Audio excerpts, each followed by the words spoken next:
Hello, and welcome to Read the Last Page, A Yap Session book club. with your two favorite long-distance best friends. The book we read this month is Everyone on This Train is a Suspect by Benjamin Stevenson. And since we finally read the last page, let's talk about it. Hi, B. How are you? I'm good today. I went to church and then, actually, first thing I did this morning, tutored Slay. my student, 9:30 a.m. Up and at 'em. Feels like the crack of dawn to me, and I did that, and then I went to church, and then my friend at church, she came up to like where I live, and we got chai, that chai that I'm always talking about that's so good. Yeah. Because I told her about it and she's like, oh, I love chai. Like, I really want to try it. So we got chai and then we just like walked down the avenue that I live on, and it was so fun. We went to this cute little store, and then we went to a couple different bookstores. And actually, Ooh. I brought props. Yes, show. So we went to a bookstore that had a bunch of like resale books. Mm-hmm. So I bought 5 books for the price of like $27 altogether. Okay. Wait, that's So- really impressive. First one I got is Will Grayson by John Green and Exactly. David Leviathan. Leviathan, however you say it. I think that's it, yeah. Because as I've probably mentioned before, I own almost all of John Green's books, but I've never read this one and I don't own it. And it's like a nice copy. It looks super worn, but that's just like the look of the book, but like it's actually feels like almost brand new, and I was like, okay, I can't pass that up. And then okay, what else did I get? So I saw A Tale of Despero there, which is like my 3rd grade teacher read The Tale of Despero to my whole class, and we all got our own copy, and like our teacher like wrote to Laura from my teacher, and it's just like a book that I really love, and I feel like it was like so important to me as like a 8-9-year-old. And so it's like I always want to give this book to like my nieces and nephews, and I honestly might have already given it to 1 or 2 of them, but I'm always gonna grab a copy if I see it. And I actually saw a copy of it, but it had the like movie poster, like the movie characters on it, and I was like, no, like, I'm not getting that. But then I looked a little bit harder and I found like the actual one, like the good cover. Just looking at that makes me feel so nostalgic. Yeah. I love it. Just so good, and it has like the ruffle pages, which I actually normally hate, but for this book specifically, I'm like, yeah, you gotta have them. So I got that, and then I got okay, let's see if I can fan these out with one hand. I got 3 of the Percy Jackson books. Obsessed. Yeah, so I got book 1, book 3, and book 5, because those are the ones they had. They actually had book 2, but it was a hardback, and it didn't fit with these, so I was like, I don't know. So I've started my collection now. Now I need to get the second 2 paperback in this style. So yeah, it was a super successful trip. Yeah. I wasn't planning on buying anything, but then she was like, oh, I know this bookstore around here. And so yeah, she bought some stuff too. And also I went to Barnes & Noble to order next month's book because I want to own it. And I tried like all the local bookstores around me, but for whatever reason they don't have them in stock, and they can't order it for whatever reason. So went to Barnes & Noble. So trust it's on the way. Yay. So anyways, yeah, I'm having a good day. Like, we got to just like walk around and drink chai, and I also got a bagel, an everything bagel with butter on it. Ooh. It was so good. I usually get cream cheese, but they only had like plain cream cheese, and I was just like, meh. So I was like, let me just get butter, and they lathered it up. Okay. Yeah. It was really good. Yeah. That So yeah. Really good. Yeah, pretty good day so far. Yeah. What about you? that's How are you great. doing, Dan? I'm doing good. Let's see. What have I been doing recently? I mean, today's been a fairly mundane day. I've been Okay. just Catherine, my roommate Catherine, and I were trying to do things that we were like, it's a Sunday, like what can we do? So we went to there's been do you know this is like the chain Five Below? Yeah. Okay, cool. I don't know how popular they are. I think they're nationwide because I know Mhm. they have them in Rhode Island, but because it's my grandma's favorite store. Yeah, there's one like basically in the general Times Square area. Perfect. Okay, sweet. So I don't have to explain it. But basically, it's like a dollar store, but for Five Below. Anyway, but we went there because there's been a new one that opened up in my town, and I got these little. I don't know if you can see it. Little They're like little pig. stress balls, like they're little dumplings, Oh. but as animals. So I have a pig, and I have a little chicken one, and I got them Cute. because I work from home a lot. And I also, during this podcast, I just like having things in my hands. Yeah. Because I get fidgety. Like something so to do, yeah. They're nice. And then I also went to Buff City, and I got a little, I'm burning it right now, but a little like pumpkin candle. So Ooh. it smells so good in my room right now. Like Buff City like is known for having very like strong scents in all their stuff. And like the second I'm not exactly burning it, but like it's under my candle warmer. Right. And the right. second I put it underneath that candle warmer and it got a little bit warm, like you can smell it. So very happy about that. Nice. Yeah. Yeah, I have one like fallish candle Mm-hmm. that I made at Ember's Yes. candle bar. Mhm. And sometimes I just walk in my room and for whatever reason I just like get a whiff of it. Ooh, it's so good. Ooh.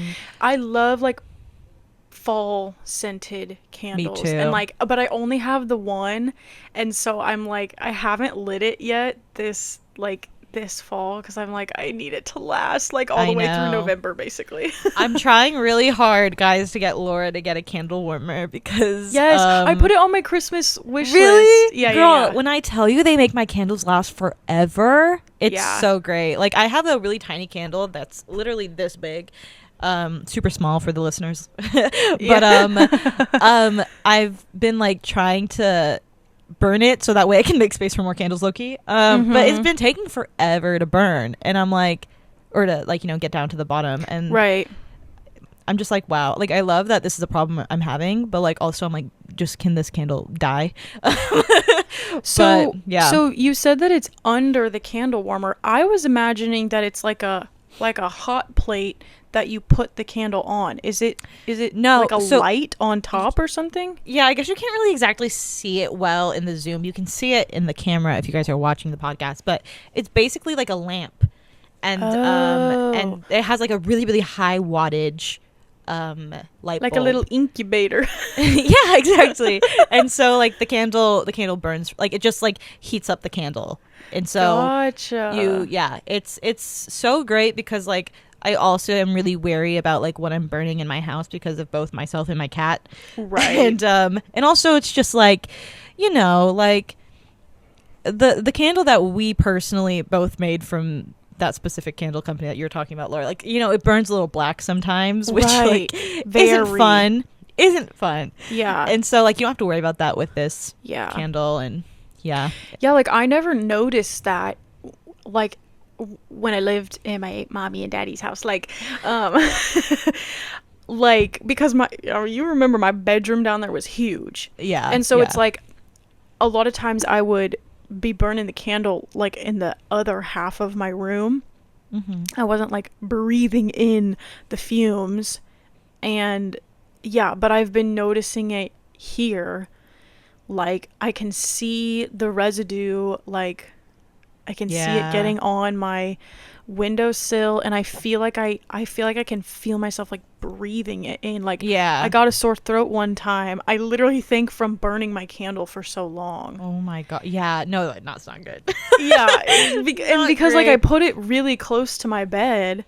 Like I Mhm. put it on the windowsill, and then my bed is like right next to the windowsill. So I'm like, right. like breathing Right. in the chemicals, like that Imagine Dragons song. Literally. No, yeah. My so my mom and little sister have like a very mini Skule candle company that they're trying to get off the Right. ground. And so they know so much about candles, and like they're very cautious about the types of ingredients and like materials that they use for their candles. Good. And so anytime I have a candle that like burns dark, my mom's always like, Danielle, you cannot be lighting that in your house. I'm like, I know, it's not Should good. be like, wouldn't happen if you had my candle. No, literally, it's so great too. I love it whenever she makes me a candle because they're always personalized. Like one time when I go home, she's like, I laid out some candles on the table that I want you to smell and take what you want. And I'm like, Aww. okay. She always likes to make me like library candles because I work in a library. And like, so read the last page and okay, Danielle's mom and sister collab someday. Yeah, girl, when they like for real start selling these candles outside of like just my mom giving it to people, like we should do a collab because that would be so fun. Get on them. That would be so fun. Oh my god, I hope my mom watches this and she's and like, especially if we had 1 million subscribers, then and if everyone bought a candle, like that's a million business candles. Is flourishing. Yeah. Yeah, exactly. Ooh. Yeah. Well, also I want to show you this thing that I got from my sister. Okay. It has nothing to do with candles, but I'm just, since we're showing telling today. Okay. So if you haven't listened to our last Yap session, I talked about how I went to Chicago for my birthday, which was last week. And so that's where my sister lives, and we had a whole like little sister weekend, and we were doing a lot of shopping and everything. And then she remembered, she was like, oh, I have a birthday gift for you that I got 2 years ago that I just never gave you. Oh my gosh. So let me see if I can find it. And she ended up finding it. And look at this. It's a little bookmark, right? I'm going to show you and then also the camera. Can you see this at all? Kind of. So it's like kind of like a I'm showing it's the like camera the Snoopy too. character. Yeah. So it's like basically it's like a little strip of 35 mil like movie reel. And it's the oh my god, why can't I remember her name? This is so stupid. She's a girl from Snoopy. No, not her. What is her name? Oh my gosh. I do have to look this up. Okay, pause. I think pause and look it Lucy. up. I think her name is Lucy. Oh, yeah. Lucy Charlie Brown. Yes. Oh my gosh. You guys. I did a I monologue. love her. I did Lucy's monologue one time for an audition. You did?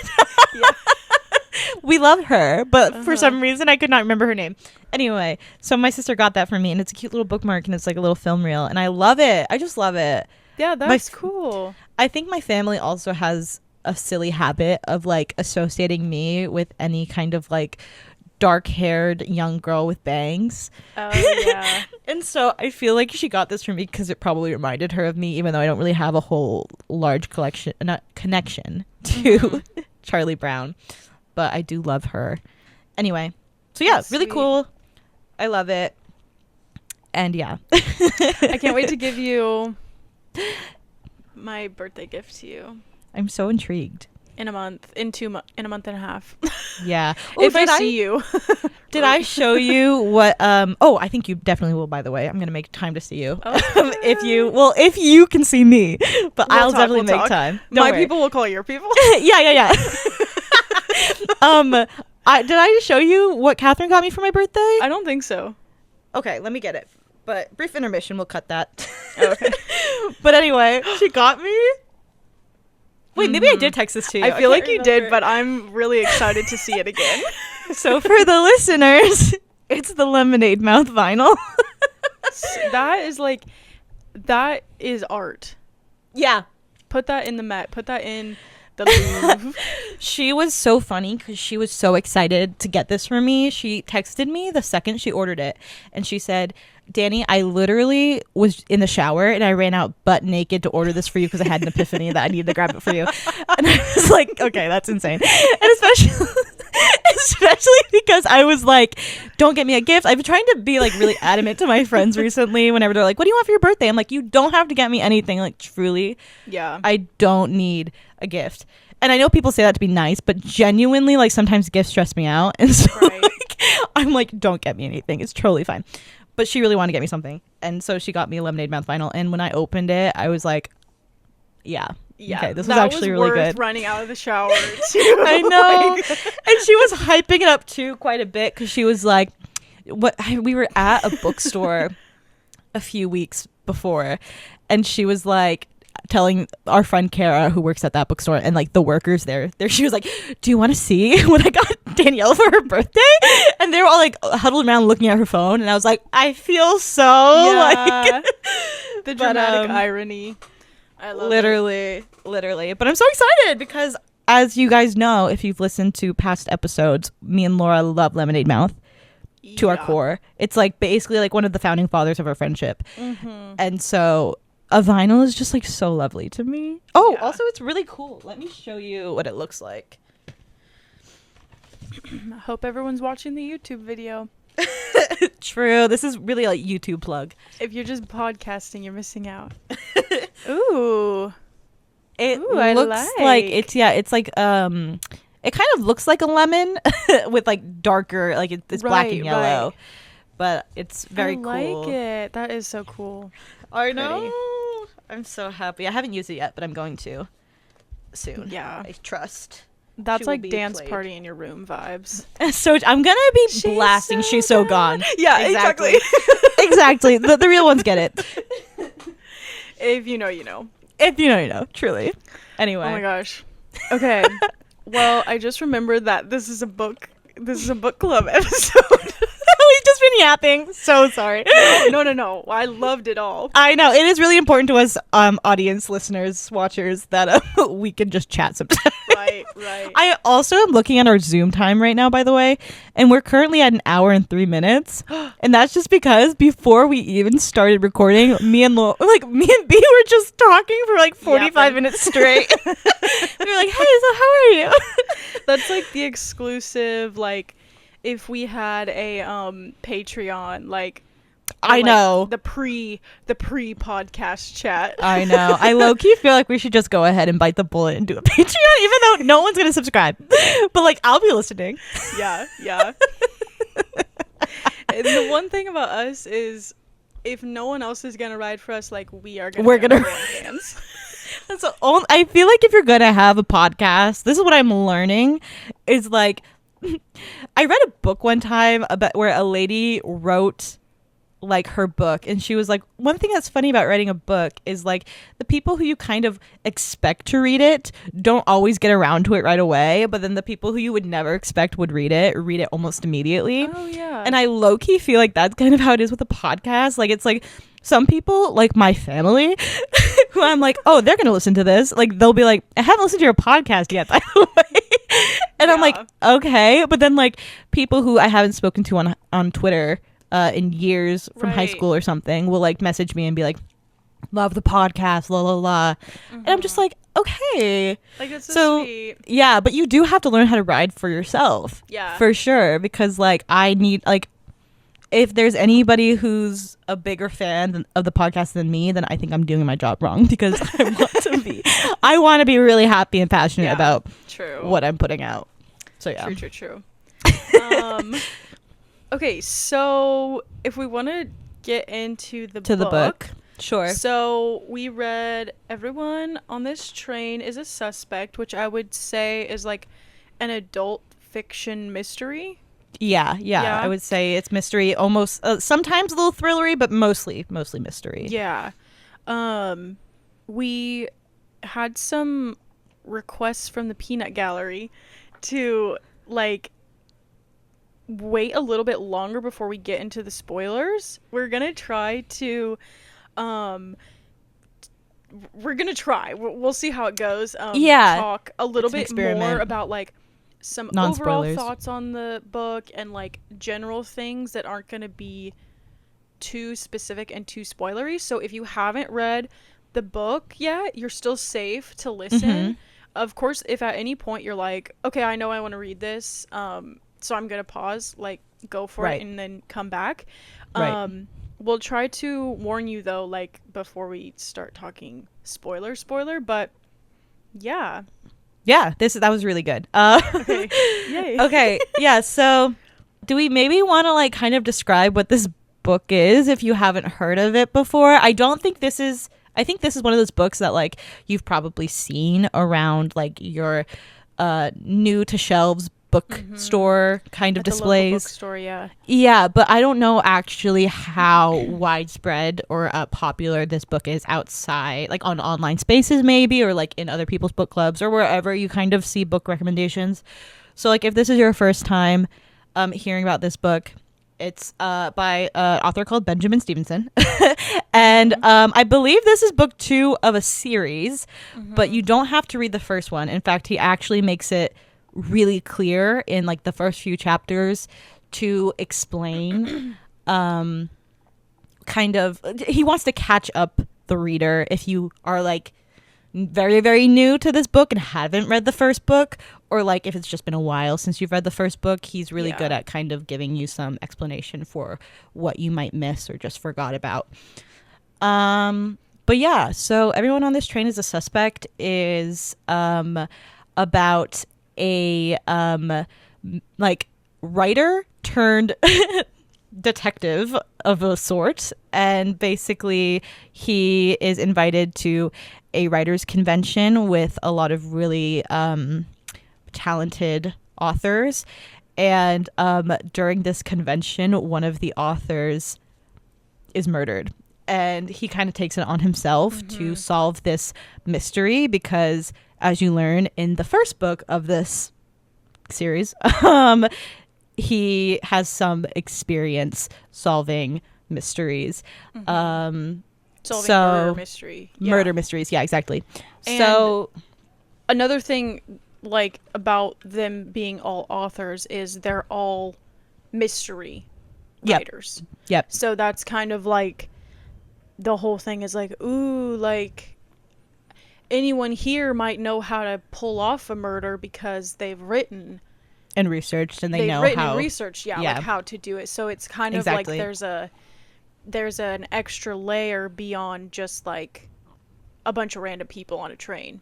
Yeah, exactly. It's a good old-fashioned whodunit kind of, also like, you know, close quarters type of true book mystery.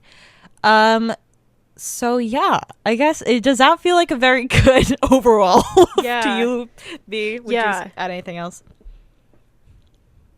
Yeah, I feel like that's like that kind of rounds out the brief summary.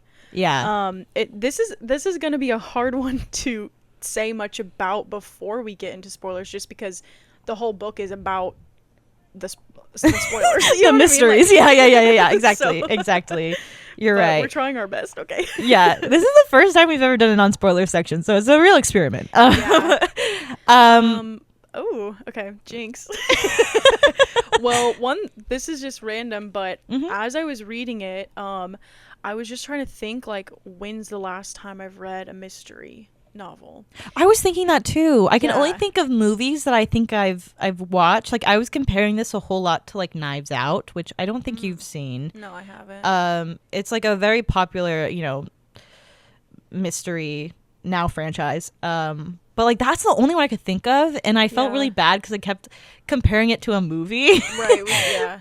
But I don't remember the last time I've read a good old fashioned mystery. Right. Like the thing that came to mind for me was like the American Girl doll.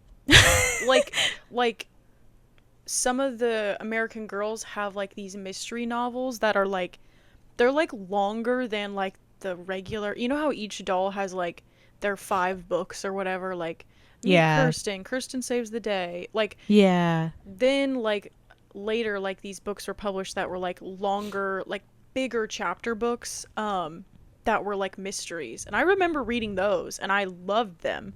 And I'm sure I've probably read a mystery since then, but nothing like nothing I can think of off the top of my head. Yeah, you know, I'll be honest, it made me question while reading this book a lot. I was like, I wonder if I like mysteries. Yeah. I think I do. But I think there are certain aspects that I definitely kind of need in my mystery novels that I don't know if this one specifically had. Right.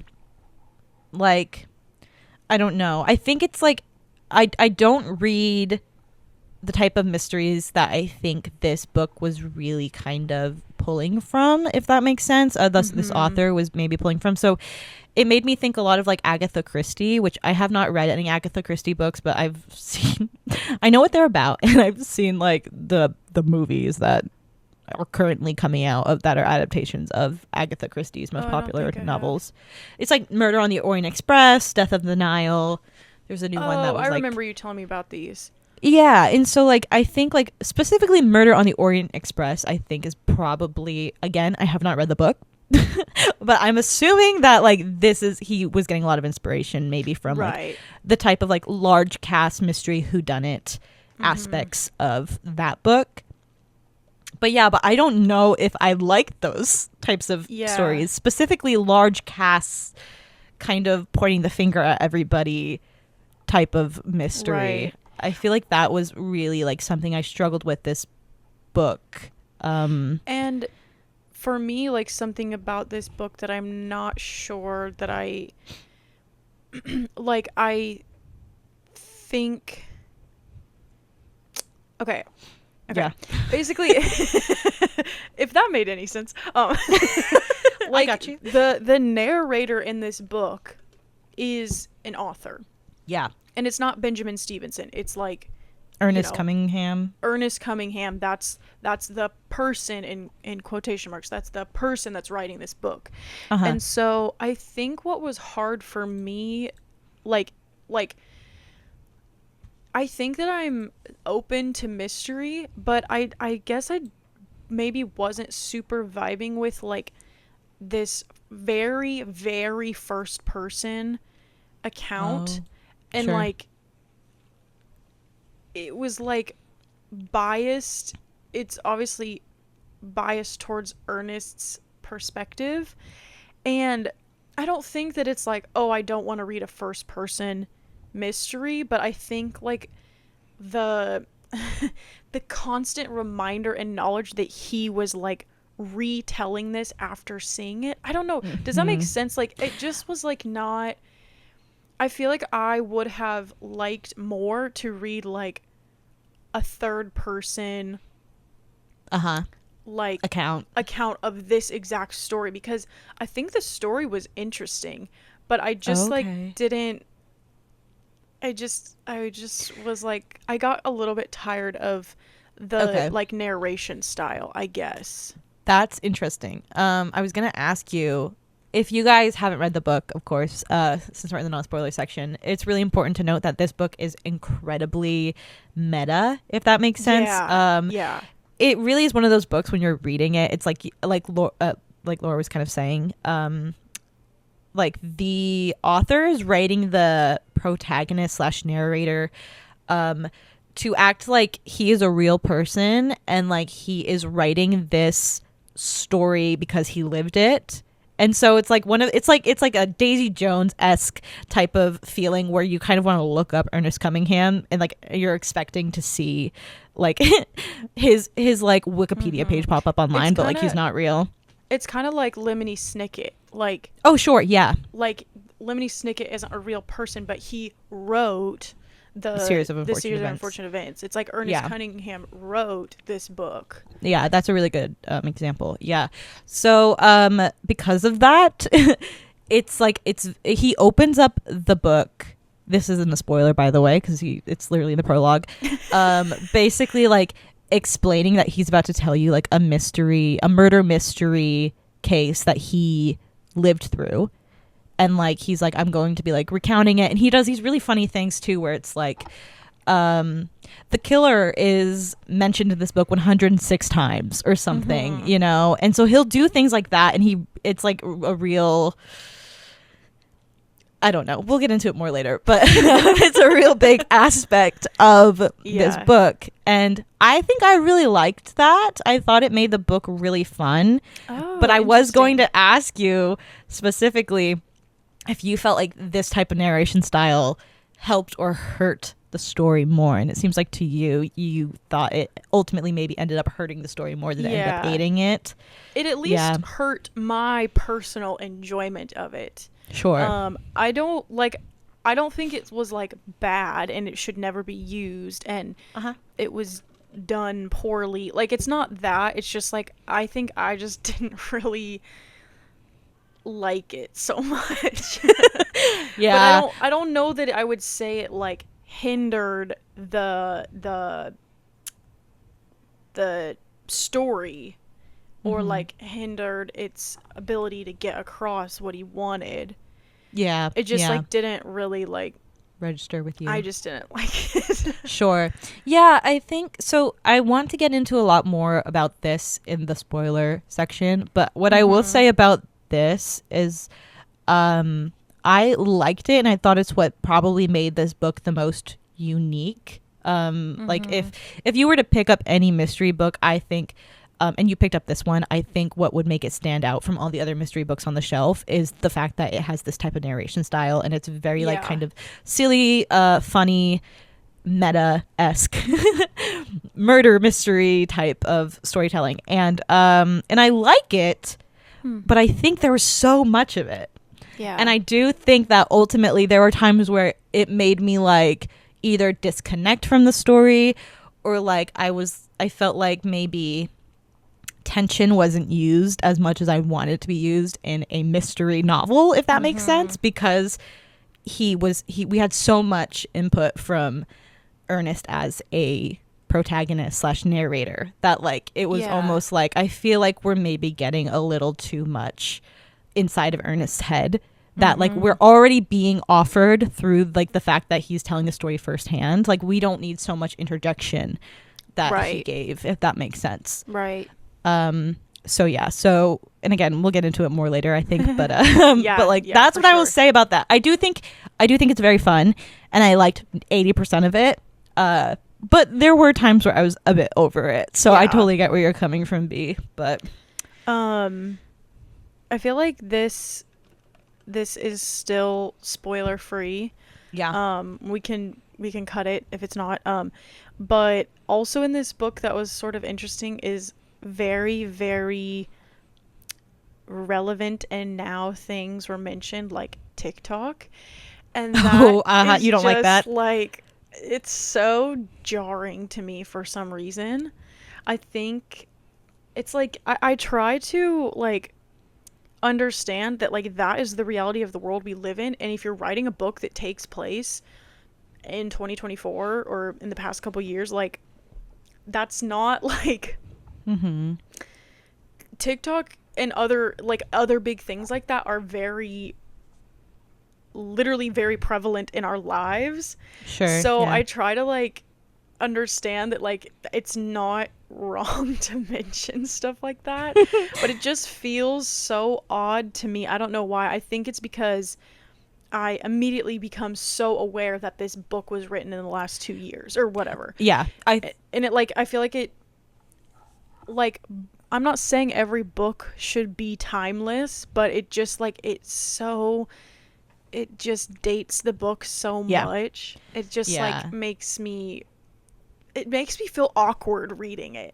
Like I know. I agree. I agree 100%. I think we're in a really interesting time specifically with like literature and just like writing or making art of any kind, where I think the creator has to decide whether or not they want to be relevant or they want to be timeless as far as what their work does. And I mean there's a lot of books. I'm thinking specifically, I notice it a lot in like YA novels. I think the authors are trying really hard to like relate to Gen Z currently, or the audience that's reading these YA novels. Right. And like make them feel like they like they want to recreate the culture in a way so that way like the teens aren't reading this and being like, I can tell a 35-year-old woman wrote this book, if that makes sense. Yeah. But I do think it is a lot of people don't like it. Like they don't like hearing about teens using TikTok or like even like I read like romance books and like a TikTok trend will pop up in a romance book with like 30-year-olds and I'm like, get off of I mean me 26 being like, get off TikTok when that's all I do, but like you know, I'm just like I don't talk about TikTok trends with my friends though. Like, it's like, Anyway, but it's interesting, and I do agree there are some aspects where he brought up, like, I think it can be done in a fun way. Um but there are aspects, yeah, in this book that he brings up that are like popular current day, Yeah. things which again we'll get into spoiler part. that I don't like, and I Yeah. think it does kind of almost hurt the story sometimes, because I personally do like it when I feel like my books are timeless, and I know that might be unfair to a lot of authors, but like it is something where I want to feel ensured that if I pick up this book in 10 years, that like it's going to feel just as fresh as it did when I Right. read it the week it came out or whatever. Yeah. And that's not always the case with a lot of Right. things nowadays. Exactly. So yeah. My last thing that I want to say before we get into spoilers Uh-huh. is I think that we had a really good titular line. I do too. I do loved too. it. I loved it. It was like, I was like, I literally wrote fire titular line. Like, no, I do. It was like I a hard loved it. job. I liked it. I do too. Yeah. So Yeah, if that you was want to read fun. this book, just know there's a titular line and you can look forward to it because it's good. True. Okay, so we're about to get into like spoiler land here. So before we go, if you haven't read the book yet, this is like your last couple moments. Overall, I would say this book definitely has a unique narration style that might be your cup of tea. For me, it wasn't. But it definitely is different and unique, and I appreciate that. And I think there were a lot of things that were very like clever in this book. So Yeah. like that's kind of like a something exciting about it. Personally, I don't know that I would like stand on a hill and wave this book around and recommend it to everyone that I know. If you already really like mysteries, I think maybe this could be something you're interested in because it is a mystery, but it's a little bit different than probably your typical one. But yeah, I had I kind of just have mixed feelings about it. I definitely didn't hate it. But it also is definitely like not one of my favorite books of the year. So Yeah. I'm somewhere in the middle. So that's kind of my like note. Take from that what you will. And if you want to read it, awesome. Go read it and then listen to the rest of this. If you have already read it, then keep listening. And Yeah. if you know for 100% certain you don't want to read it, then feel free to listen to the spoilers. I Sure, guess. of course. Yes. So I agree with like almost everything that B just said. Probably everything. But yeah, so I'm just gonna also give my rating real quick. So basically I know B doesn't like giving ratings, but I'm a very big rater. So I agree with B about feeling kind of just I feel very lukewarm about this book. I ended up giving it a 2 out of 5 stars, mostly because I was kind of like really just not impressed with the ending, which I won't say what happens, but like I think that was more just a personal thing. So that really hindered my rating. I might boost it up to a 2.5, but I think if you are somebody who is a big mystery fan, you really like a large cast of characters, a close quarters kind of type of mystery novel where all the suspects are in one place and they're all scared who's going to be killed off next, kind of. This is probably your cup of tea, and I do think it gives you a more fresh take on maybe some other mystery novels that you might have been reading in the past. So if that's your jam, feel free to pick this up. I actually think you might find things in this that you'll find very entertaining and fun. As somebody who doesn't read mysteries very much, I think I needed more to get me invested in both the story and the characters, and I don't think this novel specifically gave that to me. So yeah, I'm not the biggest fan of it, but like B was saying, I don't hate it. I'm not angry it exists at all. I just think it wasn't my personal taste. Yeah. And that's totally fine. There's a lot of things I think you can find that are really fun in this. Like I said, or like we've talked about, the narration style I think is a really fun aspect. It's very cheeky at times, which I think makes it quite an I can't think of it. Enjoying book. Wait, An what? That's not a thing. Enjoyable. Enjoyable. I was like, what am I trying to Wait, say? English major who? You guys know me. I have the worst word recall in the world. Also, one fun thing that we haven't mentioned: this book takes place in Australia. Oh, And yeah. I just think this is, I've actually, when I was reading this, I was like, I don't think I've ever read a book, at least from recent memory, that takes place in Australia. Yeah. And I think and that's a really large component. They're traveling across Australia on train. Mm-hmm. And they're talking about really interesting cities in Australia, kind of like what their kind of like relevant maybe concerns as far as like the wildlife or like I don't know how to explain this, but like you know, preservation and yes, stuff perfect. like that. Thank you. Man, I'm just for the past 2 minutes I've been struggling to speak. It's okay. You're doing good. But You're doing good. thank you. But I think it's a really interesting book about that has like a really great kind of backdrop of Australia, which again, if you're somebody who likes books that kind of take you all over the world, this could be a very fun one to pick up for that experience. So yeah, I think that's all I want to say about this book. Okay. Okay. So yeah, here we go into the specifics. Spoilers ahead. Put yes, flashing lights on the video. Spoilers ahead. So we will be talking about who died and who did it and this and that and this and that. So if you don't want to know, don't listen. Okay. Yeah. Yeah. But for those that are still here, hey guys, what's up? Hey friends. I feel like we're in like an exclusive like I know. sleepover party right now with our listeners. Hey guys, I'm so excited to be here. I know. Okay, what should we start with? I really have no idea. What? Okay, I feel like some things we want to talk about are the ending, Yeah. the AI reveal, Oh, I don't even know what to talk about with this and ending. then I have some other things too. Okay. Let's just start with the ending. I feel Sure. like we can work our way backwards. Sure. So, True. okay, to me, what? Okay. Yeah, I want to be as kind as possible to what I felt about the ending for like both the readers who loved this book and also for like the author who I think has a lot more knowledge in mysteries than I do. Yeah. But as somebody, I think I do have a unique perspective though, as somebody who doesn't read mysteries very often and kind of like, you know, like I feel like there were some things I was like, I just think like I wanted less of what was going on, if that makes sense. And so yeah, I agree though.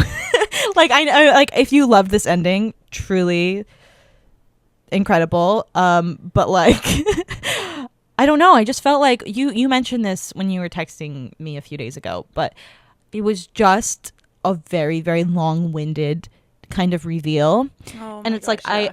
I really like it when I'm in mysteries, I would say, when I feel like I'm holding hands with like the detective of the book or whatever, and we're like figuring things out together. But I also like it when he's smarter than me and a few steps, or she, sorry, anybody, when they're a few steps ahead of me, because then it's like when the reveal finally comes, I feel like I was like contributing to it almost in a way. Yeah. But also I like being shocked and surprised where like, oh, I didn't think about that, or like I feel like it was almost, the buildup was worth it. It was building up to something that was like a really great reveal. In this book, I feel like Ernest as a narrator was he was trying to tell me that we were on the same page the whole time. But then once we got to the reveal, I was kind of like, what? Like, so it makes me think of, do you know in The Incredibles when Syndrome is like, you sly dog, you've got me monologuing. You know what I'm talking about? yes. I just feel like the whole joke these days is like, oh, the the bad guy's gonna go into his monologue, and that's when the good guy's gonna come. And like, that's not exactly the situation, because Ernest wasn't Sure. like a bad guy and whatever. Sure. But I'm just like, I feel like, aren't we past where we have to have like a 10-minute monologue to like conclude everything? Like, Yeah. I just feel like like I I'm gonna be honest, I feel like I didn't pick up on almost any of the actual reveal, like, until it Yeah. was told to me. And I'm like, I feel like that shouldn't have happened. I feel like I should have been able to figure some of it out, and then, like, the final pieces be like, oh my gosh, I hadn't thought of that. Like, that's how that connects to that. Like, I just. There were a few things that I did get before the whole 10-minute 10-page whatever monologue, but like I just was like, it felt not like, it didn't feel rewarding to read, No. because I No. hadn't been able to follow it, like. Yeah. And so I was just like, okay, I'm just being told the solution. I didn't feel like I got the chance to figure anything out. I just had a guy give a 10-minute monologue to the passengers that he later typed up, and just like, Yeah. I just like, I don't know, I just was like, okay, I should have Yeah. just read the ending to start with, like. I have a couple things to say about that. Like, I don't know where to start, but I think for the first one, I want to say, like, what I think was so I felt like tired by the time I finished the monologue. I was like, okay. And I think it's because we also have this huge reveal before we even get to the reveal where he's in the train with all of the suspects, and he's like, and this is what happened, and this is what happened. Like, he sits down with oh my gosh, Lisa. That was like a very, I liked that reveal personally. I think because it was maybe the first one, and it was one that he was kind of giving examples that he found throughout the book, like the sunburn on the arm, and like the way that she was acting. And I was like, I feel like some of those felt rewarding to me, because I was like, oh my gosh, I remember that moment coming up, but I did not kind of keep track of it. Right. And also, like, it was a really great moment. I feel like one thing in this book that I didn't care for was, oh my gosh, my little candle warmer went out and it scared me. Oh, no. It's okay, I have a timer on it, so okay. it just reached its 2-hour mark. But one thing that I wanted so much in this book was, like, I felt like we were kind of like just like not having a lot of moments where we could sit down and get to know the characters. Yes. Yes, and like I liked hearing Ernest and Lisa talk about this thing that's really personal. Yeah. And like, you know, and also it was like a big reveal in the story. And so, like, that was great. But then we have to go back and then to the train, and then he gives this whole long-winded monologue, and I just was really worn out by the time we got to the end of it. Yes. So, can I talk about the characters a little bit more? Go off. Yeah, sure. So, something that I feel happened is, and, you know, I'm kind of, this is what I think. I feel like the author put the list of characters at the beginning of the book, like the authors that are on the panel, and that coupled with, like, in the beginning when he's like, here's the people that are drinking coffee and here's the people that are drinking whiskey or whatever, like, I feel like he was like, okay, I told the reader all the characters, so they should know who these people are now. And like, I'm like, nothing about that was memorable. Like, me reading a list of 6 characters, I haven't started the book yet, I have no context for who these people are, and I'm just reading, oh, she's an author, oh, he's an author, oh, she's an author, oh, he's an, like, okay, I have nothing substantial enough to, like, form a mental image of them and, like, really differentiate them. And I feel like there was not enough attention given to each character as a person, as an individual person, that, like, I could not. I was like, what is the difference between Simone, Lisa Fulton, and SF Majors? Who the heck is Wolfgang? Wait, is McTavish the author or the publisher? Like, It was hard. so hard. Yeah. I really was. Yeah. I think I agree. Like, it's almost, you know, that TikTok sound where it's like, the way I also mentioned earlier that me and my friends don't talk about TikTok trends, I just realized I'm always asking my friends if they've heard of TikTok sounds. Whatever. Yeah. Anyway, but you know that TikTok sound where it's like somebody reading and it's like, this is what fantasy books sound like to me, and it's like, they went to the land of and it was la la la la, and it's just like everything's kind of like the first 100 pages of like any fantasy book are basically like, you're fighting for your life because you're kind of like, hopefully this makes sense sometime. I felt like that was happening with this book, but I was like, okay, but we don't have a very complicated world that we're here. They're like on a train. Like there's nothing else to figure out. Yeah. And I just wanted so much more character kind of moments. And I mean, I think like we get a lot of it with like maybe Royce. I think Royce is probably the most, I mean, he's like the most talked about character by the end of the book, which we find out with the numbers that he ultimately reveals. But then it's like, I mean, I think I was able to discern or separate kind of Brooke from the mesh of other characters, because she had something interesting going on where she was like the fan. Yeah. And then like the couple, Harriet and Jesper, were also like, I could have keep them, you know, disconnected. But basically everybody else, I was like, okay, wait, what was his girlfriend's name again? And what was his like... editors, or like, you know, like I even texted you and I was like, can you remind me who Wyatt is? And you were like, I think it's his uncle, and it wasn't. And like, no, like we were struggling. But your guess was as good as mine. Like you know, we were like 15% of the way into the book, by the way. And so like that's when like I think you should be doing a lot of character exposition, and like, and I was a lot further than that when I texted you that. Okay, gotcha. I was more like towards the middle, and I was like, I know I should know who this is, but I couldn't tell you. Yeah, okay, that's so interesting. And it was hard for me that he kept changing between calling them their first name and their last name. I was gonna say the same thing. I'm like, oh my gosh, like pick one. No, exactly. I don't know. And then also I think another thing that was really difficult, speaking more so about the twist at the end, I think like 40% of this book is build up, and then I think at the 40 to 50% mark is when we get our first murder. I think that's what it was.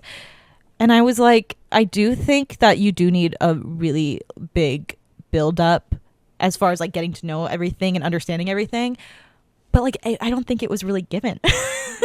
You know, like if you have 40% of this book before the first murder happens to really like get us acquainted with the cast and like kind of like the atmosphere and like really what we need to know to solve the murder going forward, I think we needed more there than what he gave us, which you know is unfortunate. That's just my personal opinion though. Maybe some people were able to keep track of it more, but like maybe people were more like smarter.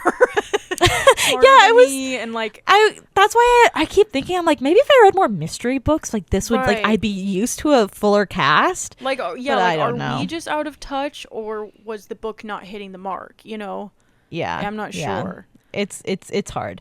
But yeah, another thing too that I was kind of annoyed with, one thing that I think, like, when going back to our earlier conversation about this meta narration style and how Ernest as a narrator really wants to include the reader in the investigation with him, he kept making like these moments where he was like, and just so you know that I'm not leaving you behind, this is where we're at with this investigation, la la la la. And there's this whole joke in the book where he's like, I'm not gonna pull a kind of like the butler did it moment for you, where it's like, I could have never guessed that because the butler was never on our radar moment.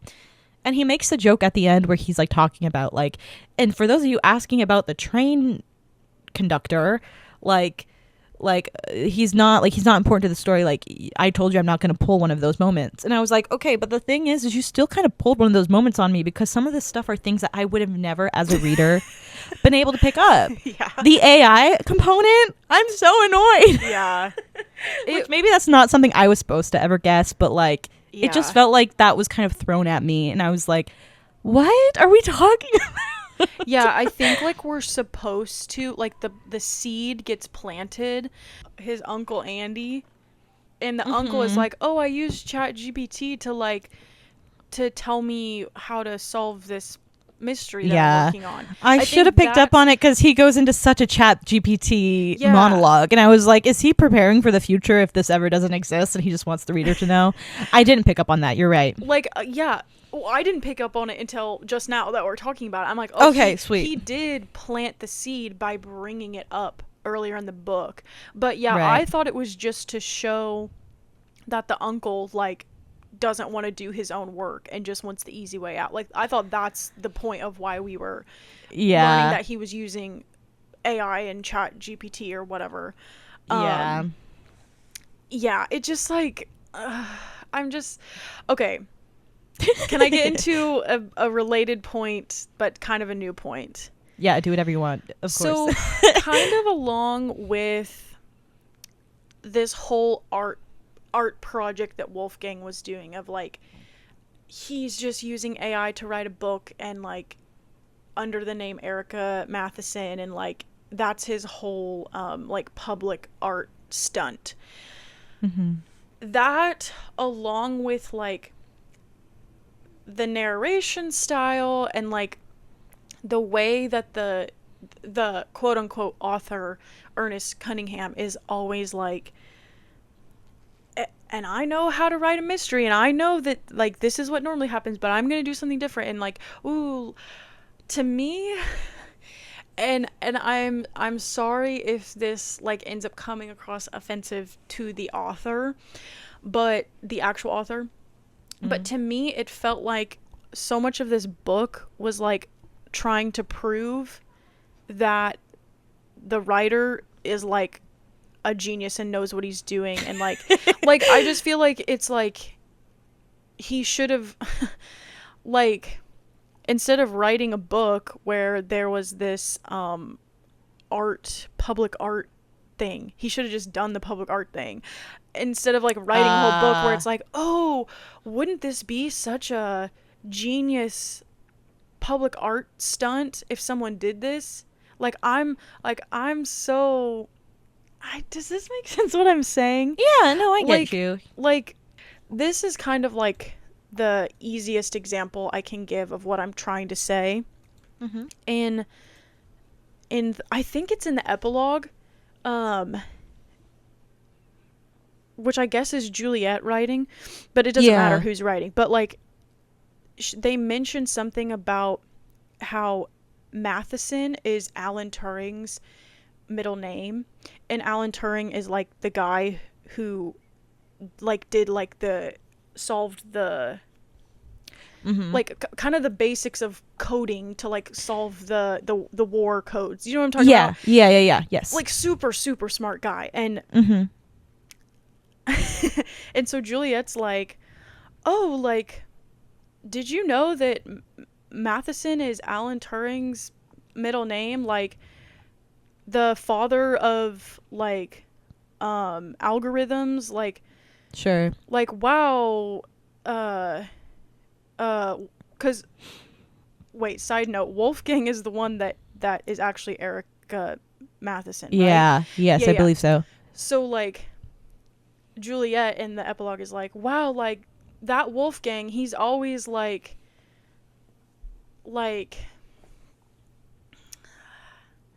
wow, he chose the middle name of Alan Turing to be the last name of his fake author because he's so obsessed with codes and blah, blah, blah, blah, blah. And I'm like, it should have been, I feel like I'm not explaining this well.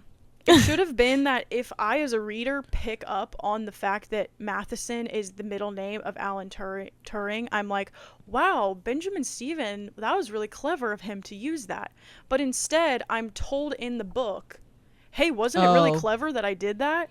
Do you see what I'm saying? Yep. I feel like I was being spoon-fed, like, hey, I'm really clever, and hey, I'm kind of doing a pretty clever genius thing here.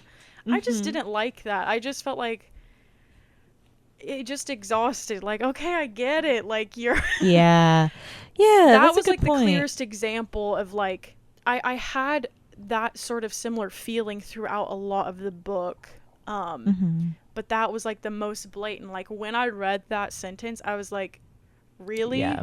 the thing with the narration style that I was saying, like, I didn't really like, it's because I Sure. feel like through speaking as the author, it's like he was like, and I'm gonna bring you along and I'm gonna show you I know exactly what I'm doing. Like, Yeah. It okay. was a bit too like, I don't yeah. know. Yeah. Yeah. I get that for sure. Another thing about like this book that I liked, and then I was also like, but I think this is actually hurting is the fact Okay. where it's like I thought the narration was so fun, right? But then Uh-huh. it's like I'm not exactly sure why I should care about the story other than the fact that the protagonist Ernest is telling me Yeah. certain things. You know what I mean? And it's like I did like him as a protagonist, and I understood his struggles, and like I wanted him to get over like his imposter like syndrome that he had about writing this book, and then also the Mhm. fact that he I think has a lot of guilt from surviving whatever happened in the first book. Right. I wish I read the first book so I could see the like beginning of his character specifically, Right. because like, you know, I think the concept of him being a writer who like wrote about writing mysteries is so interesting, and like the Mhm. fact that this like murder mystery kind of fell into his lap in a way, and he was like, well, I guess this is time where I could really like use my craft in a way that's like not just me Right. telling people how to do it. And I'm like, that's a really cool concept. And I think in this book it was just him trying to get over both his imposter syndrome, and also I think he was really cocky as like a Yeah. detective, and like I didn't like it. I didn't really understand why I should root for him in certain moments. Right. Maybe I wasn't supposed to, but like I was like, I don't feel the connection to him that I feel like I should Mhm. be, where like when we get to certain moments where he's an unlikable protagonist, where I can understand why he's like this and like kind of like forgive him for it. Mostly I was Mhm. mostly just like, can you like breathe? Like, Yeah. it's okay. But I I don't know. like, yeah, like personally the character that I cared the most about was Juliet, and she had like Really? 0 page time, and then she conveniently exits the story so that I know. I just felt like that was so like okay, like I'm telling you, like she's exempt from all this stuff, so let me make a situation where she She like leaves. leaves so that she's not, so that we as the reader aren't confused why you're never talking to her and never bringing her up. You know what I mean? Yeah. I'm That's just like, true. but I'm like, I cared about that girl and her feelings. I didn't care about the other people's.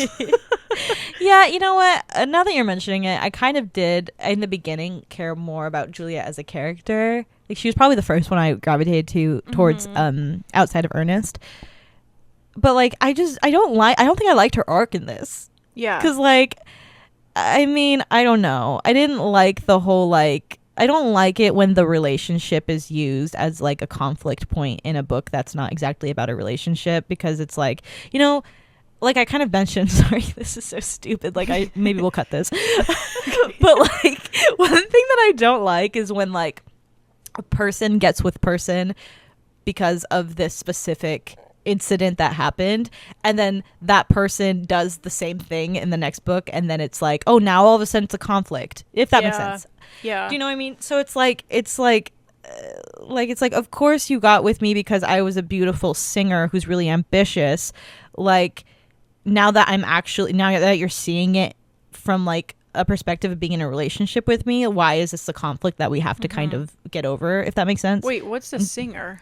That's just me. That's just me, like using another example Oh. of outside of like a mystery. I was like, was Sorry. Juliet a singer?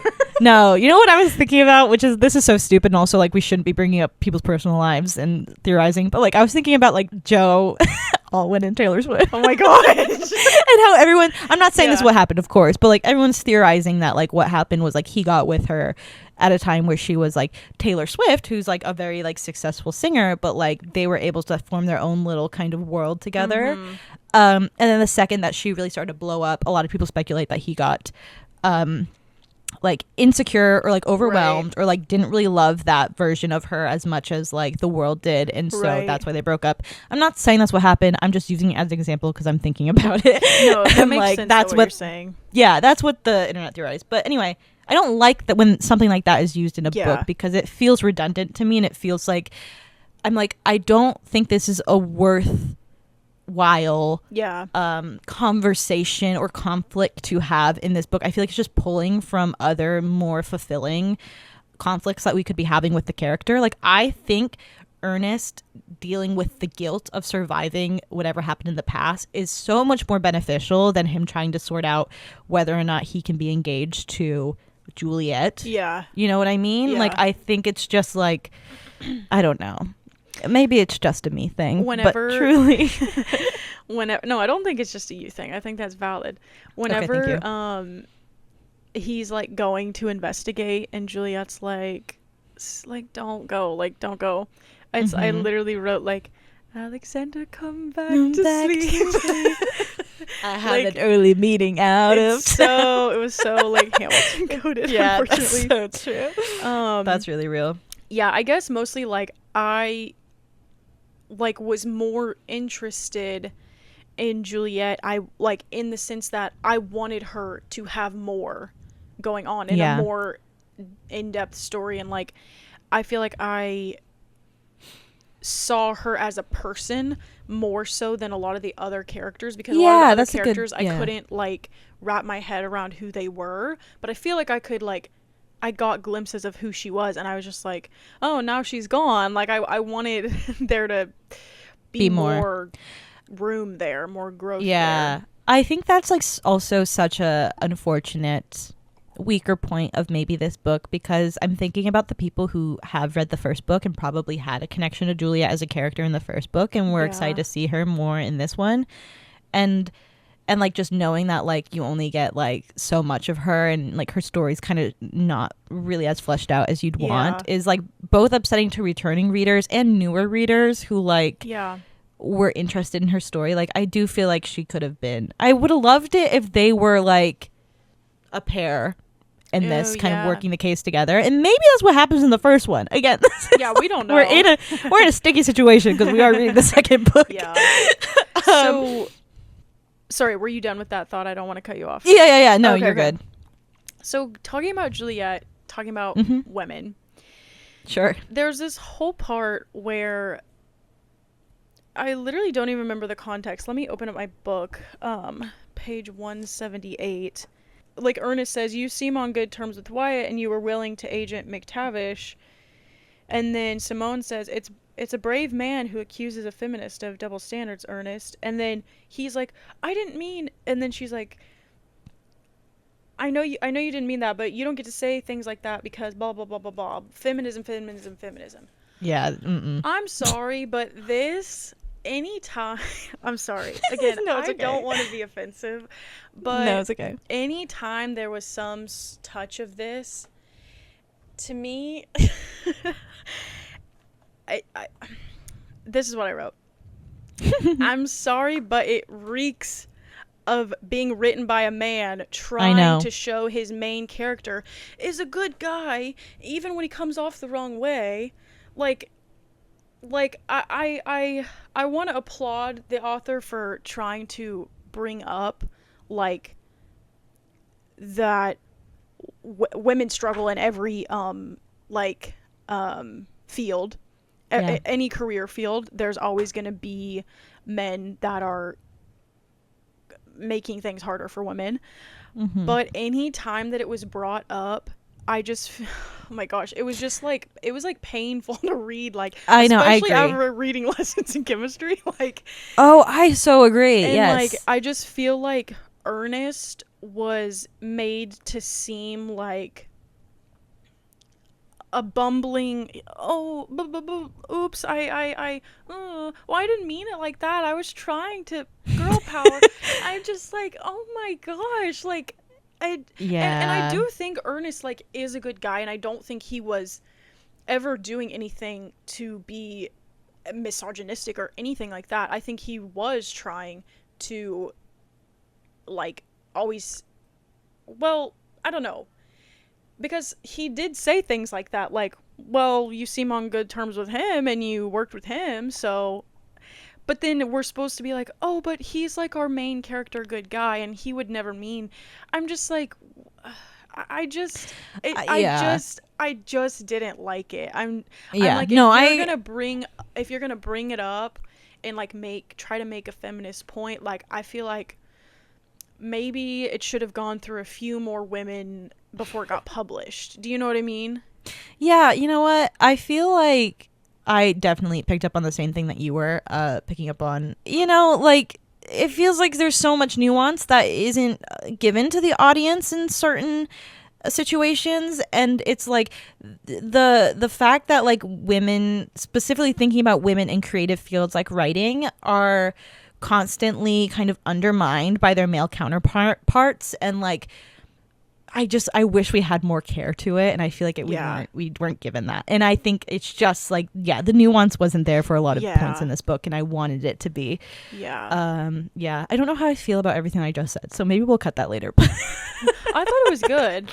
Oh, thank you. I don't want to like tear down someone's work or like say it Yeah. was bad, but I just when I was reading these parts, I was just like I don't think it was doing what you wanted it to do. You know what I mean? One thing that I was thinking too when you're talking about how Ernest is supposed to be like this like bumbling type of like, oh, he just misstepped, but he has a lot of learning to do and he's willing to do the learning type of character, is like, I agree that like it's like we want to like our main characters, and it's also important to see our main characters misstep, specifically with maybe like bigger issues than just like whether or not we think he's like a good boyfriend or like or like whatever he's doing.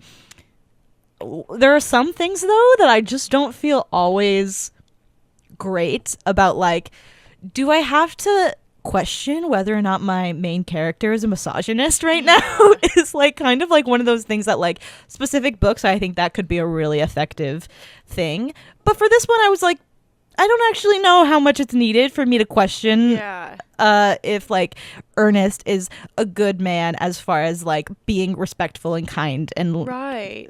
good to women.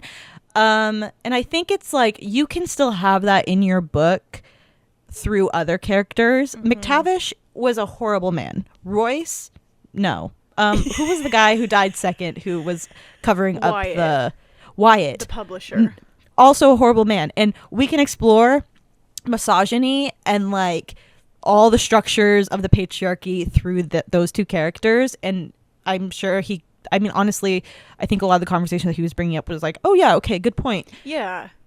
But I don't think I wanted it from Ernest, Yeah. personally. Yeah. And, you know, I don't know. Because then it's like, wait, I kind of feel bad for Juliet. Like, yeah, and it's like now I'm stuck with figuring out, like, now I have to be with Ernest. And I kind of rather have this be from Juliet's perspective. yeah, and I just feel like, I feel like the whole thing with, which again, we didn't read the first book, but he kind of debriefs it, and it seems like in the first book he stumbled into a situation where people were dying. People were getting killed, and like, sure. He didn't plan that, obviously. Like, and then this is another thing where he's like stumbling into a situation. I just feel like he was a character that we were meant to see, like stumbling around into these circumstances and stumbling into these conversations, and like it was hard to like really get behind him, because I'm like, what is your value that you're bringing as a author, as a person, besides for just like happening to be in this place? You know what I mean? That's a good point. Yeah. I totally like, get what you're saying. Oh, I have a deadline because I'm a writer now and I have to publish, but I'm not used to this and I don't know how to write a book, but oh, looks like I stumbled into another murder. Like, I don't know. I was just like, what's the grit of who you are? You know, like, I feel like we didn't get that. You know, and now that I'm thinking about the epilogue, you know what I feel like Juliet's little one shining moment is kind of like what I wanted from Ernest the whole book, if that makes sense, because it's like she's like, okay, hi, I'm taking over right now. Remember how I felt so like undervalued in Ernest's life? Well, like, look at I told you so. Second, now I can prove to you guys too that I'm also a strong writer and have my own voice. And also we get like that final send off for Juliet as a character. Mm-hmm. And it's like, it's so interesting to me because I feel like the author Benjamin Stevenson kind of accomplished what I was wanting from Ernest the whole book. Yeah. With that one chapter from Juliet, which obviously it's not. We didn't fix every single flaw that I found, but like I really did actually enjoy the epilogue from Juliet's perspective because it felt like very fresh to me. Yeah. In a book that I felt was getting a little stale, and I don't know. I just think it's interesting that like that's kind of what I wanted more so than like what we got in like the 98% of the book that we read before that.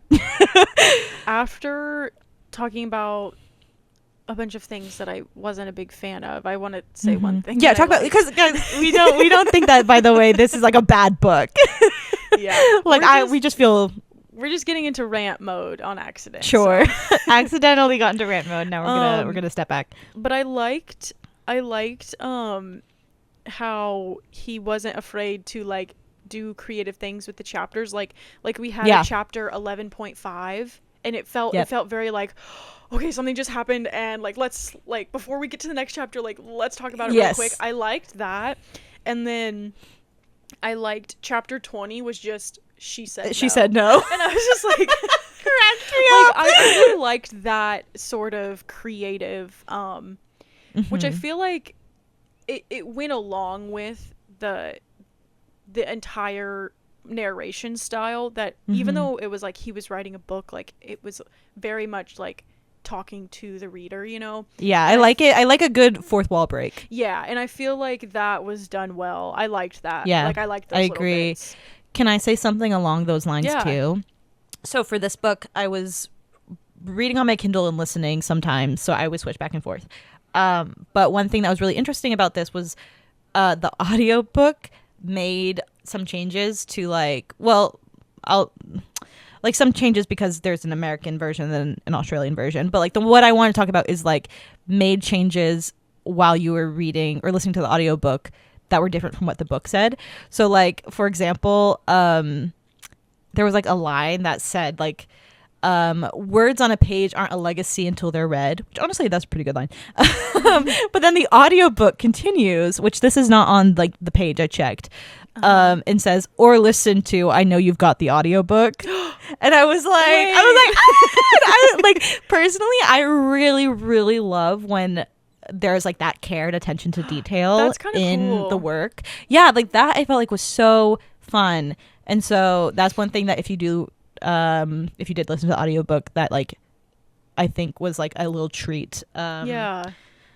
And it's like it's kind of like a secret between like you and the book, like cuz I didn't read that. Like I didn't know it said that, Yeah, That's like fun. I just really I really like that. And I thought that like one thing that this book does do, I mean, as far as a narration goes, I guess, I do think it's a fairly good book as far as like wanting to like entertain the reader or like I felt like it was a very intentional book for like humor wise for the reader, if that makes sense. Like the humor felt very intentional and like the author wanted it to kind of like feel like a little inside joke maybe between him and the reader, or like people who are just like mystery buffs.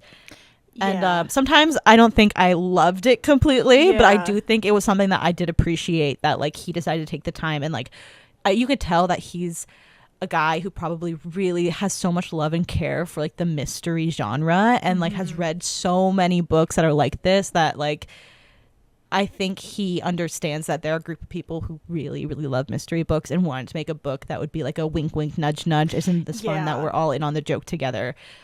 For those people, and I appreciate I was not that. in on the joke. I know, and I really do wish I was, honestly. But yeah, which is why I think, like what we said, like that's why I think, like for people who really do love a good old fashioned murder mystery whodunit story, would probably find this one fun. Right. But yeah. What did you think of them like falling off the train? Oh my god. Like, I put down, okay, you should have seen me reading this, by the way. I like threw my Kindle down. I was downstairs with my roommates reading this and I threw my Kindle down and they looked at me, they're like, are you good? And I was like, I don't know. I was like, I don't know if I'm okay right now. It was just like it was just like I so at first I was like, I don't feel like Harriet would kill people. No. But then it's like, okay, but I also don't know her that well. So Yeah. maybe it is in her character to do a crime of passion, you know? Yeah.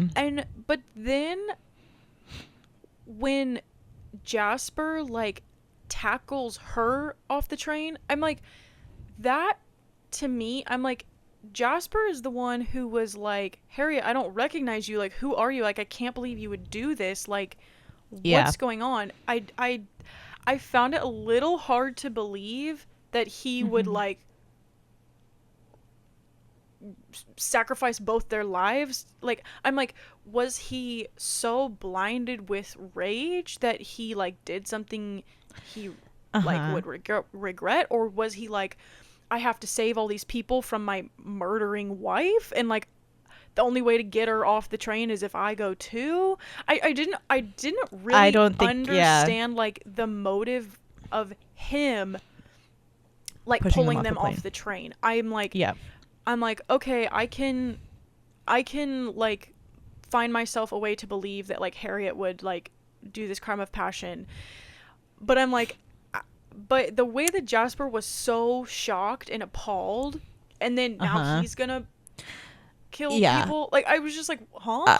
I think it's one of those moments where like honestly I feel like maybe the author pushed it too far for the shock of it all, because it's like you really can, I mean, you have to suspend your disbelief sometimes when you're reading kind of like a mystery novel like this. I think though for this we were already kind of having to do some of like the work for like the Harriet reveal, because that felt kind of jarring to me. Yeah. Not that I couldn't believe it, not that I didn't think it was a great twist. I actually like, I'm like, okay, yeah, I could actually see this and understand why in some ways. Right. But then the Jasper part felt, and especially the way it was written, because it was like a one line kind of end where it's like they fell off the train or whatever that was. It was like literally one line and then the next chapter. If that makes sense. And I was like, I just felt like it was too used for shock value purposes and not like enough explanation was given to like the reasoning for that happening other than to just shock the audience, if that makes sense. Yeah, it just seemed like so odd to me. And I feel like it was like, oh, like we're on a train, like we need some action, like let's go on top of the train. Yeah. Like, yeah. I don't know. Yeah, and like sucks that he died and then Harriet didn't. Right. Like okay. So weird. And it's like it's like Harriet was not going to be able to get away. They're on a train in the middle of nowhere. And so like I'm thinking like if I'm trying to think of like Jasper's reasoning for doing this, like the most logical thing I can think of is he's like, my wife is a murderer and she needs to be stopped. Yeah. And the way to stop her is by her not being alive. And so he's like, and in his, you know, he's shocked, he's scared, he's confused, the thing he's thinks not thinking of rationally. is like, let me grab her and pull her off the train. But it's like they were on a train. Like, it's not like she was gonna be able to run away. They could very easily capture her and handcuff her and bring her to jail. Yeah. So maybe it was like also a like, if you go down, we go down together kind of moment where like he was also thinking like, okay, like if she goes to jail, then what? Like she's my wife and like I have best love for her. But again, I think that requires a whole lot of outside thinking, like where the reader has to come to that conclusion on their own. I don't think it was so much on the page, unless I completely missed it, but I didn't pick that up as a reader. Right. Yeah. It was just kind of, I was just like confused, like, wait, why did this happen? Yeah, I didn't like it. It was kind of, it was kind of odd. I think the only saving grace maybe of that was like I actually found the epilogue really fun. Yeah. Because like, and maybe it was because I was at a point where I was like, okay, like whatever. And then like the epilogue was like him kind of explaining, like tying things up. And then we get like one more reveal that I was not expecting to happen. Or like one more twist, I guess, that I wasn't expecting to happen.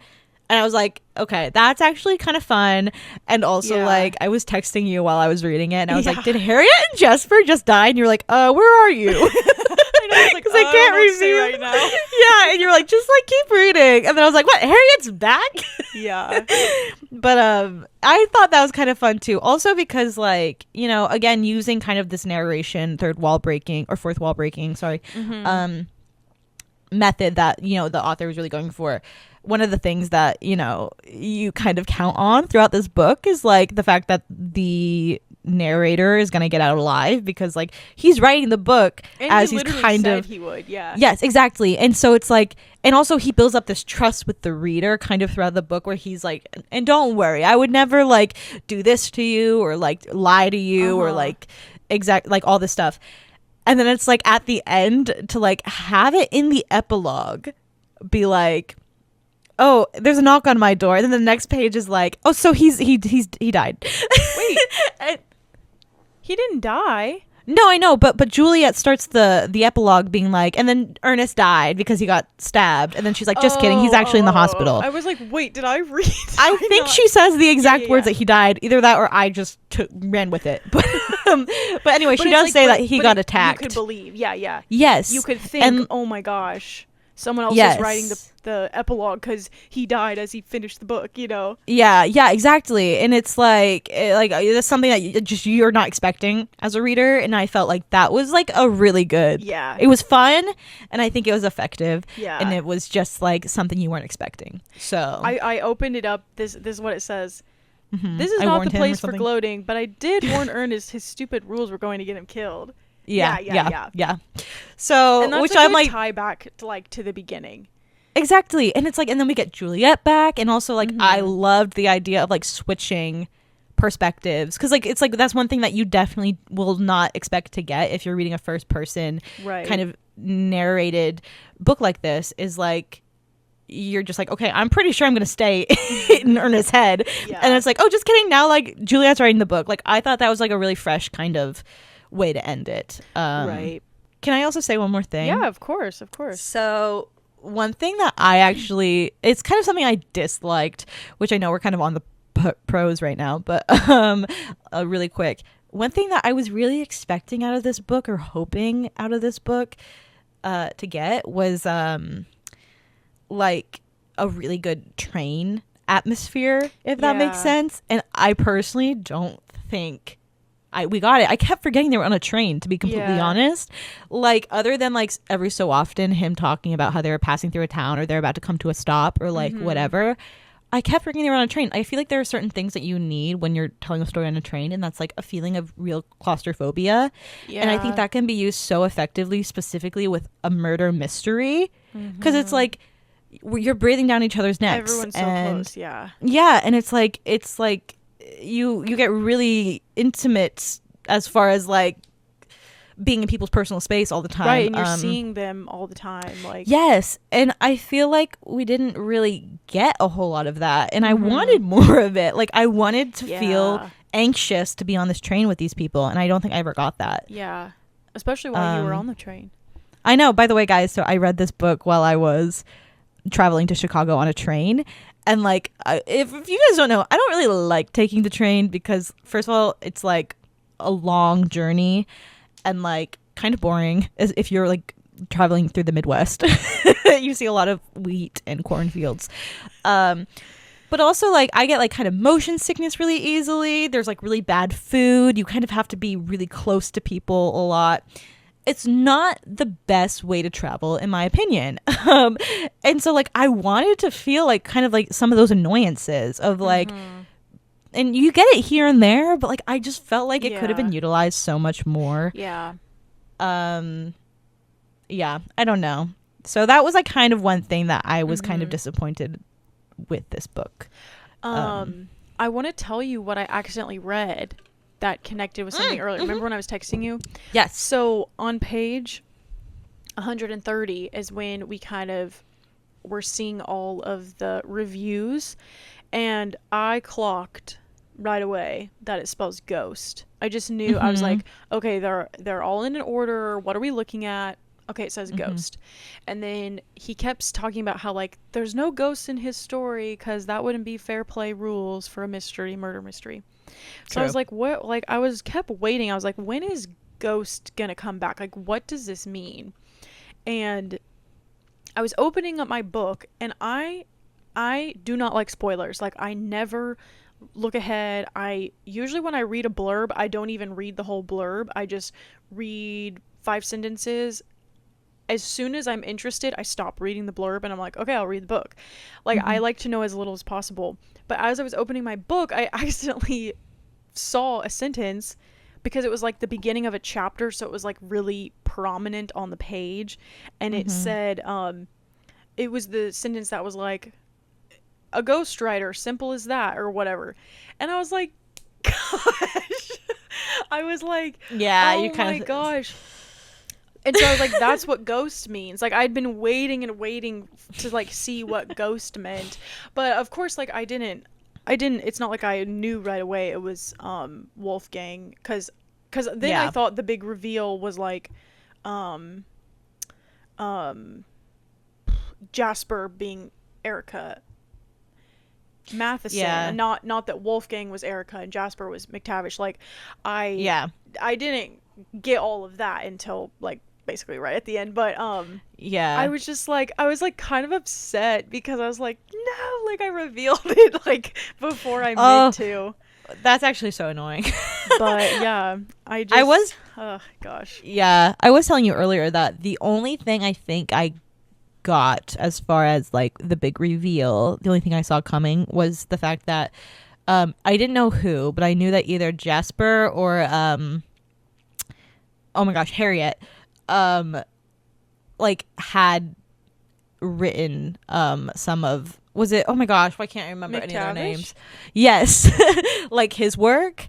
I didn't know if either like McTavish stole like Jasper's ideas um or like if he was a ghostwriter, but like that's like I was so suspicious of that couple the entire book because of Yeah. that, like their first introduction where she like Yeah. stands up to ask him a question and like he's very very much like sit down, and she's like, I think I can ask my own questions. I was like, okay, so Yeah. obviously something happened as far as like his ideas or his work was getting published either with or without his consent, but like somewhat unfairly. And Yeah. like, you know, I didn't pick up on that.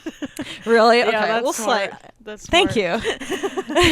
I did feel a bit validated, but again, I think Yeah. like I don't know, I just felt like I didn't feel satisfied Yeah. with the I ending. Yeah, I figured out Brooke was um I who did I can't remember if yeah, I like figured out that Brooke was like the daughter, Yeah. and but I thought it was like what I thought it was cuz Lisa was her mom, right? Yeah. Okay. So I thought it was like Lisa had never told her who her father was, and she was like, she just happened to be obsessed with these books because they're popular among girls her age or whatever. That Like would have been better, honestly. like I thought it was like she was like infatuated with this guy, Hmm. and her mom like did not know. Lisa like was like, I don't know how to like tell her like this Yeah. is actually your father. But then it was like she knew. Yeah, she knew the whole But I time. thought it Yeah. was going to be that she didn't know. That's what I I think thought.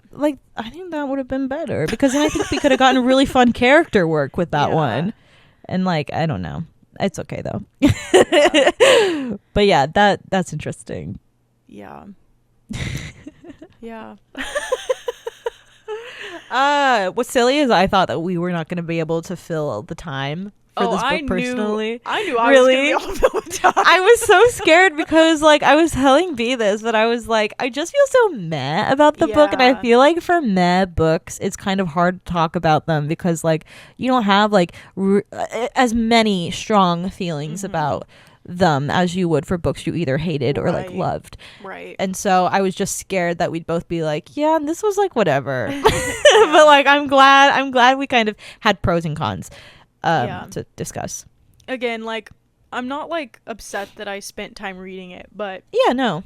it just wasn't what I thought it would be. And I think there was a lot of things that I thought should have been done differently or done better or like whatever.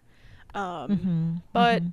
Yeah, I'm curious if any of you guys are big mystery fans and you read this and you like Mm-hmm. really really liked it, or you really felt like in on the nudge nudge wink wink. Like, I Yeah, feel like that is like a situation where like that type of reader is going to like really feel feel more attached. immersed in it Yeah, and maybe be able to pick up on things better.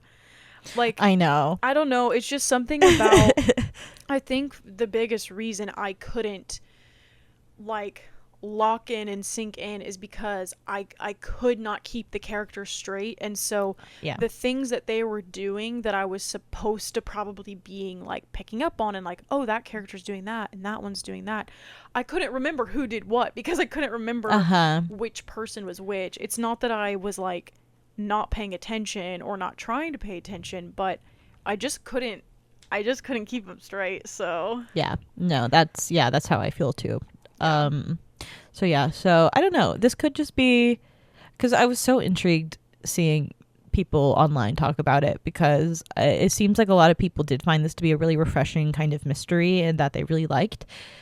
And that's why I was like, gosh, maybe I should just read mysteries more and figure out kind of like what my vibe is. Yeah. Which is why I'm like in that weird position here where I'm like, I do think there were some things that I just didn't really find to be super effective in this book. And we Yeah. can view, like, I could just say, like, technically, I don't think this was used the way I think it should have been.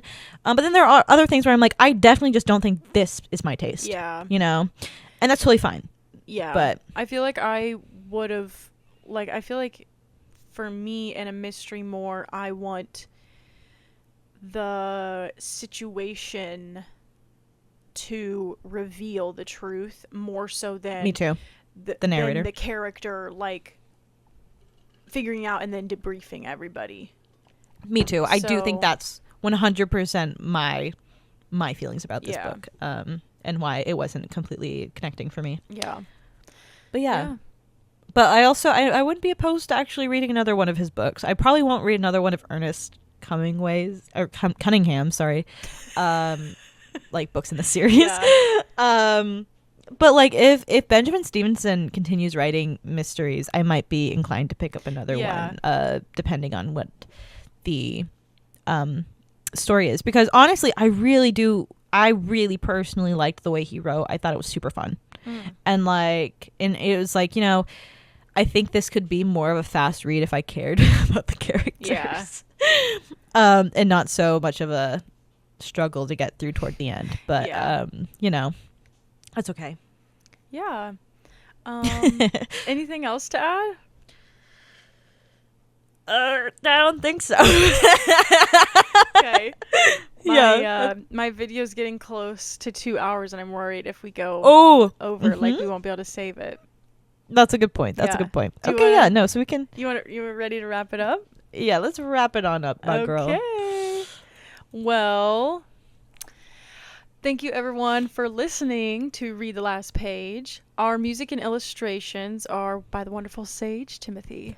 Yeah, if you don't know our schedule yet, we host our book club episodes on the first Wednesday of each month. So for next month, we will be reading Donuts and Other Proclamations of Love by Jared Reck. We're really excited about this one because we have a history with Jared Reck. Mhm. So we're excited to give another one of his books a read. Yes. So that episode will be out on the first Wednesday of November. So be sure to pick up a copy and read it by then if you want to discuss it with us. Before we get to the last page, though, we'll see you in 2 weeks for our Yap Sesh, where it's just besties talking. You can listen to us on your podcast platform of choice, or if you'd rather watch your podcast, you can always find us on YouTube at Read the Last Page. And for now, we just want to say bye from B. And Dan, bye!